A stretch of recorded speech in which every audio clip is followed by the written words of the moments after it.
Hello, and welcome to Queen Anne's County Public Schools Teacher Evaluation Task Force County Level Presentation. Why are changes being made in Maryland's evaluation system?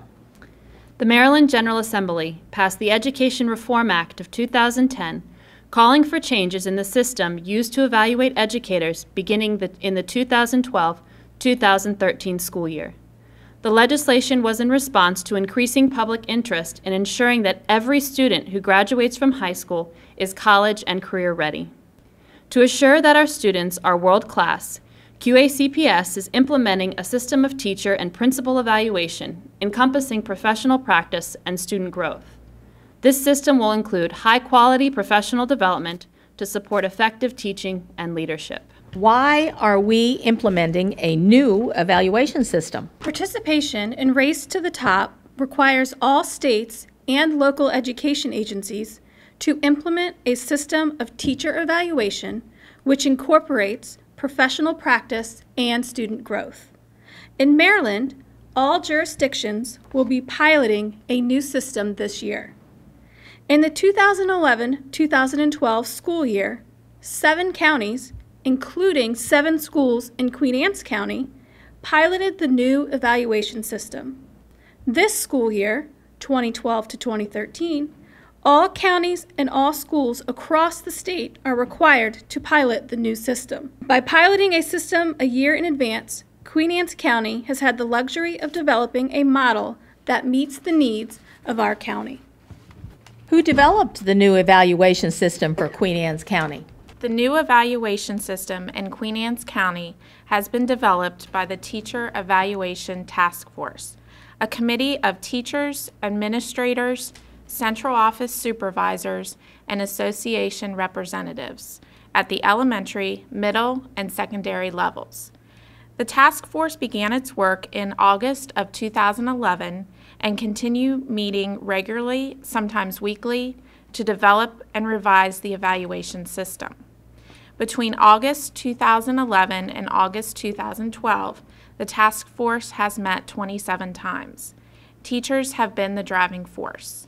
What does the mandated evaluation system look like? The model for the state performance evaluation includes a 50% qualitative component in professional practices and a 50% quantitative component in student growth. The professional practices are modeled after Charlotte Danielson's framework for teaching.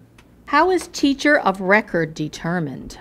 The teacher of record is the teacher or teachers assigned to a class or group of students. The student growth measure for special educators is determined by the type of support they provide. For example, a special educator co-teaching in an English class will share equally with the general educator the responsibility for each of the students in the class.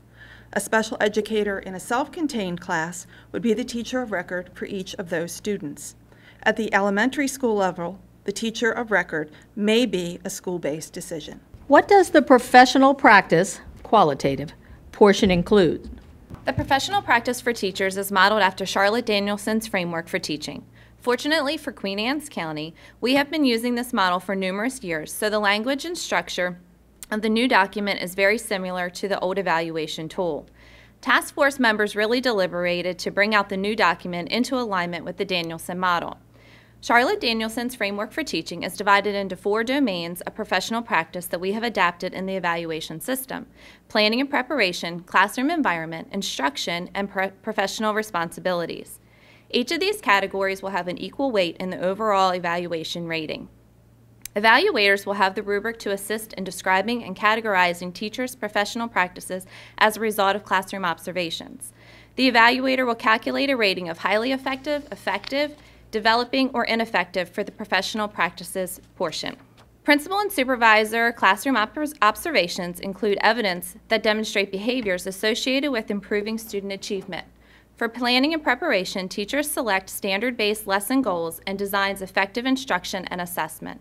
For instruction, teacher uses research-based strategies to engage students in meaningful learning and utilizes assessment results to make decisions about student needs.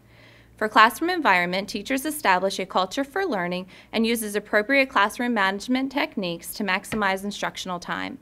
For professional responsibilities, teachers exhibit professionalism and communicates effectively with the school community.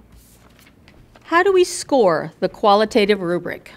The professional practices portion will be scored by a rubric assigning each domain area: planning and preparation, instruction, classroom environment, and professional responsibilities, a score. The chart outlines point values for each rating: highly effective, effective, developing, and ineffective. Each of the domain areas has equal weight and is totaled to reflect the overall rating. The task force deliberated and constructed possible scenarios in order to arrive at this system.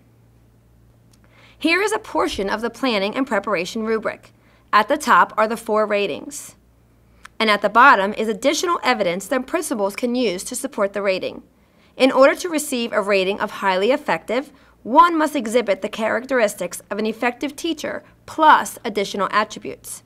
As a result of the pilot, this rubric was revised over the summer of 2012, based on feedback from pilot teachers and principals. What does the student growth or quantitative portion include? Student growth will be determined based on the progress students make in the courses and/or grade levels a teacher teaches.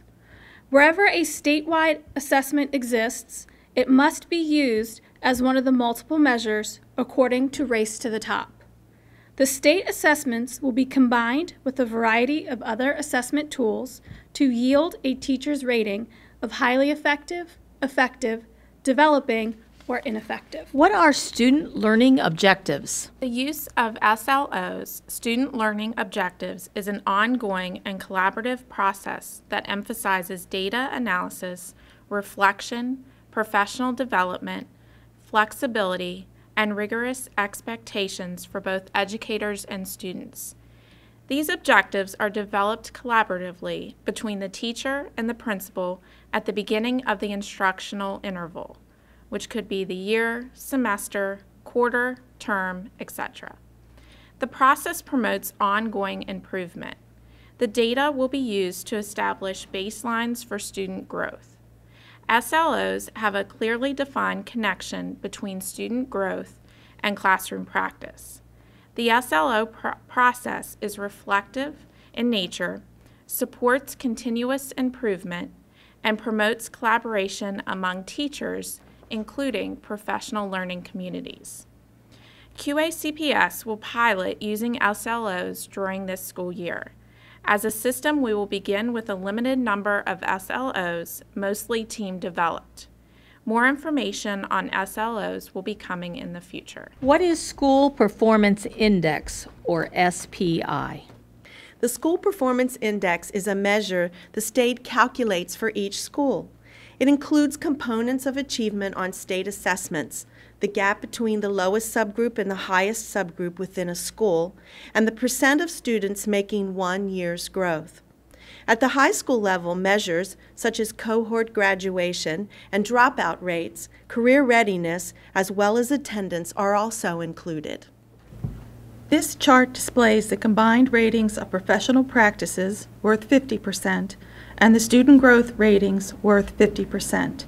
An example scenario might be, if a teacher was rated effective in professional practices and highly effective in student growth, the overall rating for the teacher would be highly effective. The task force hopes you find this presentation beneficial and informative. Observation and evaluation documents, rubrics, and this PowerPoint presentation are available online at the county website. The Evaluation Task Force will continue to meet throughout the 2012-2013 school year and will be seeking staff input throughout the pilot year. Please provide feedback to your designated task force members at your school.